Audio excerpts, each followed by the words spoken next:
स्वागत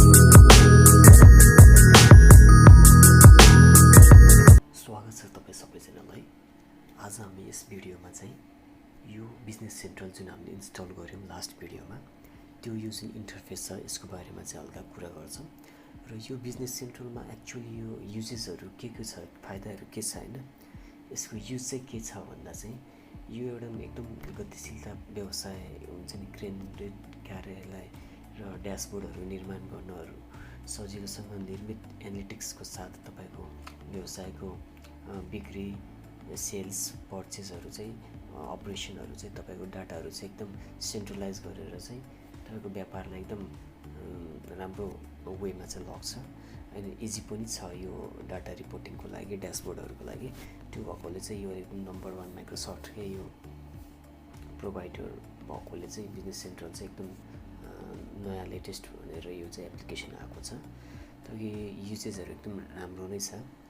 र फर्स्टमा कुरा गर्नु पर्दाखेरि चाहिँ यो जुन यो देख्नु भइरहेको छ यो चाहिँ फर्स्ट इन्टरफेस हो। यो भनेको यहाँ कम्पनीको नाम हो। यो भन्नाले चाहिँ यो बिजनेस सेन्ट्रलले नै यो डेमोको लागि एउटा स्याम्पलको लागि चाहिँ यो क्रोनोस इन्टरनेसनल लिमिटेड भनेर चाहिँ यो कम्पनी एउटा प्रोभाइड गरेको हुन्छ। जस्तो अब हामीले कुनै कम्पनी हाम्रो छ भने चाहिँ हाम्रो कम्पनीको नाममा चाहिँ यहाँ चाहिँ देखिन्छ, हाम्रो नामको कम्पनी चाहिँ यहाँ देखिने भयो। र यो चाहिँ कम्पनी यो कसरी देखिरहेको छ भने चाहिँ यहाँ चाहिँ जुन यो सेटिङ्स भन्ने छ, यहाँ गएर हेर्नुभयो भने चाहिँ यहाँ माई सेटिङ्समा तपाईँले यहाँ देख्न सक्नुहुन्छ कम्पनी कुन रहेको छ भन्दा चाहिँ यो क्रोनोस इन्टरनेसनल लिमिटेड भनेर रहेको छ। र हामी चाहिँ यो बिजनेस सेन्ट्रलले जुन यो चलाइरहेको छौँ यो चाहिँ हामी कुन चाहिँ रोलमा बसिरहेको छौँ भन्दा सर्भिस म्यानेजर, हामी सर्भिस म्यानेजरको रोलमा बसेर यो हामी चलाइरहेको छौँ। जति पनि यो देख्नु भइरहेको छ यो क्युबहरू चाहिँ त्यो अनुसार चाहिँ यो माई कस्टमरहरूको भ्यूहरू यहाँ देख्न सक्नुहुन्छ, रिपोर्टहरू देख्न सक्नुहुन्छ। अनि यो चाहिँ सबै यो माई आइटम्सको नम्बरहरू भयो, डिस्क्रिप्सन भयो, प्राइसहरू भयो, त्यो अनुसार चाहिँ यो इन्टरफेसहरू चाहिँ यो भनेको क्युबहरू छ। जस्तो यो सर्भिस अर्डर चाहिँ आज कतिवटा ओपन भएको चाहिँ देखिरहेको छ, सर्भिस अर्डर टुडे। अनि यो चाहिँ सर्भिस अर्डर इन प्रोग्रेस भने चाहिँ यो पेन्डिङमा इन प्रोग्रेसमा बसेको। अनि यो भनेको सर्भिस अर्डर फिनिस्ड, यो चाहिँ सर्भिस अर्डर चाहिँ फिनिस भइसकेको चाहिँ यो चाहिँ यहाँ नम्बरहरू देखाइरहेको छ। र चाहिँ इनएक्टिभ 0 छ। अनि ओभर सर्भिस कोटेसन 0 छ। त्यो अनुसार चाहिँ यो सर्भिस कोटेसनको पार्टहरू भयो, यो सर्भिस अर्डरको पार्ट भयो। त्यो अनुसार चाहिँ यो सर्भिस कन्ट्र्याक्टको पार्टहरू भयो। त्यसै गरी युजर पेन्डिङ टास्क कतिको छ, इमेल स्ट्याटस कति छ, एप्रुभलमा कति पठाइयो, सेन्ड कति गर्यो, कति एप्रुभ हुन बाँकी छ हैन।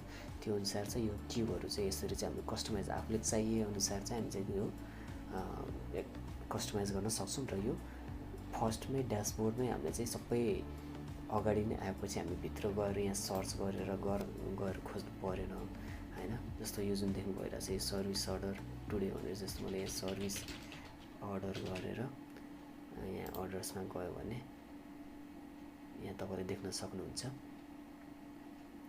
1 2 3 4 5 6 7 8 8वटामा एउटा फिनिस, 7वटा इन प्रोग्रेस। त्यही कुरा नै हामीले यतातिर एउटा फिनिस 7वटा इन प्रोग्रेस भन्ने देख्नु भइरहेको थियो नि, त्यही सेम हामीले चाहिँ उताको जुन डाटा यो सिस्टममा डाटा भएको छ त्यसलाई नै हामीले बाहिर चाहिँ इजी हुनलाई हैन अगाडि नै हेऱ्यो भने चाहिँ भित्र जानु परेन, टाइम हाम्रो बच्यो, सेभिङ भयो हाम्रो टाइम। त्यो भएकोले चाहिँ हामीले चाहिँ आफूले चाहिए अनुसार चाहिँ जे चाहिन्छ त्यो अगाडि नै हामीले चाहिँ यो राख्न सक्छौँ। र यो अनुसार चाहिँ हामी चाहिँ ड्रपडाउनमै क्लिक गर्नुभयो भने चाहिँ यहाँ देखिन्छ क्या, यहाँ फिल्टर लागेको छ। त्यो अनुसार चाहिँ हामी चाहिँ यो इन्टरफेस चाहिँ एकदम सिम्पल छ। र यो अनुसार चाहिँ हामी काम गर्नु पनि स्मुथली वर्क गर्न सक्छौँ। त्यो भएकोले चाहिँ यसरी चाहिँ यो इन्टरफेसमा चाहिँ हामीले चाहिँ कस्टमाइज गर्ने पार्टहरू चाहिँ हामी गर्न सक्छौँ। र आज यो भिडियो यति नै छ। अरू हामी नेक्स्ट पार्ट यो अलि लामो हुन्छ भिडियो, त्यो चाहिँ हामी स्टेप बाई स्टेप चाहिँ यो स्टडी गर्दै जानेछौँ। सबैले कसरी यो भिडियो तपाईँलाई लागेको छ कमेन्ट गरिदिनु होला र यो च्यानललाई पनि सब्स्क्राइब गर्नु होला। धन्यवाद।